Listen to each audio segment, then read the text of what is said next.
দিলাম আমার গাড়ির সামনে, মাইক্রোর সামনে যখন একটা বেরিসল দাঁড়াইছে, আমি বললাম কি জন আমার সামনে দাঁড়াইলেন? বলতেছে হুজুর একটু কয়েকটা কথা বলতে চাই। আমি ড্রাইভারকে বললাম ভাই একটু গেটটা খুলে দেন। ড্রাইভার যখন খুলছে, মহিলা বলতে হুজুর আপনি একজন বক্তা মানুষ, আমার জন্য দোয়া করবেন আমি যেন এবার মেম্বার পদে পাশ করতে পারি। একটা মহিলা মেম্বার পদে পাশ করবার চাই, আর আমি হুজুরের কাছে দোয়া চাই। ভাই আমি মনের মধ্যে চিন্তা করলাম এই হুজুরের দোয়া করা জায়েজ নাই, আমি কি দোয়া করবে মেয়ের জন্য?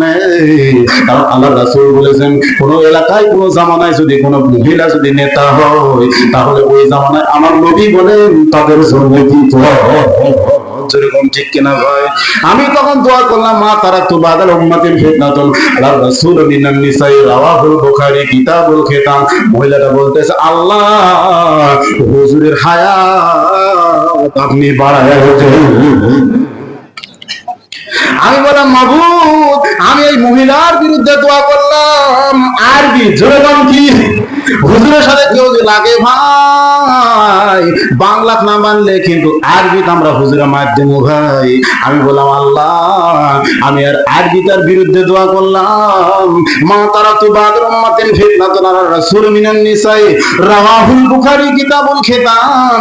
আমি নবীর হাদিস পড়ে আরবিতে ওর বিরুদ্ধে দোয়া করলাম। আল্লাহ নবী বলেছেন সাহাবীরা রে আমার উম্মতের মধ্যে সবচেয়ে বিপজ্জনক সময় হলো পুরুষ মানুষের জন্য মিয়া নেতা হওয়া। আমি ওর বিরুদ্ধে দোয়া করছি ভাই, আর ওই বলতেছে আল্লাহ হুজুর হায়াত আপনি বাড়ায় দিন আল্লাহ। বালান একটু খেয়াল করে আমি ওয়াজের দিয়ে ফাতেমার দিকে যাবার চাই, কিন্তু গরু হুজুর এখনো তো বিক্রি করে নাই সোবাড়া বাজারে। গরু না বেচে কিন্তু আমি ওয়াজের ফাতেমার দিকে যাবার চাবো না ভাই। এই গরুটা বেচে হয়ে আবার ফাতেমার কাছে যাবার চাই, একটু খেয়াল করে শুনতে হবে। আর এক পার্টি আসা বলতেছে হুজুর আপনার গরুর হালত কেমন? হুজুর মনে মনে চিন্তা করে যদি বলি ভালো তাহলে মিথ্যা বলা হবে, মুনাফিক হয়ে মরা লাগবে, আর মুনাফিকের স্থান জাহান্নামের সর্বনিম্ন স্থানে। হুজুর আমি কি করব? আর যদি বলি গরু হালত সুতে 1.5 লাখ টাকাও কেউ দাম বলবে না। কারণ যারা গরুর হাড়ত দাগ থাকে ভাই এরা কিন্তু মার্কেট হলো হাল বাওয়া, যেরকম কি বাওয়া, তার হাল বাওয়া দেখায় এর দামটা উঠছে ভাই।